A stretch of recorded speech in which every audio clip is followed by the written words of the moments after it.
এখানে যদি রাষ্ট্র খোঁজ না নিতে আসে, আমরা তো আমাদের জীবন থেকে আয় বছর কেড়ে নেওয়ার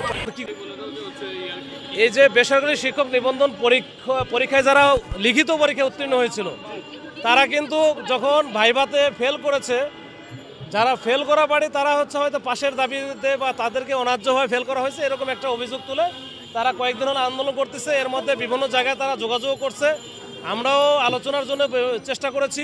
আন্দোলন করেন, সমস্যা না, আমরা প্রয়োজন হলে আরও কমিউনিকেট করে দেব, কিন্তু তারা কিন্তু এটা শোনে নাই। তাদের একটাই দাবি যে মাননীয় প্রধান উপদেষ্টা এখানে আইসা তাদের সাথে কথা বলতে হবে। তো এটা তো আমাদের পক্ষে সম্ভব না, বা এটা ইম্পসিবল। ওই হ্যাঁ, কোনোভাবেই তারা শোনে নাই। পরে আমরা আমাদের মতো করে যেন এরা ডিসপার্স হয়ে যায়। তো এই হচ্ছে অবস্থা। আমরা অন্য কোনো কিছু আমার জানা মতো এরকম ক্যাজুয়ালিটি নাই। আমাদের কিছু হয়তো বা একটু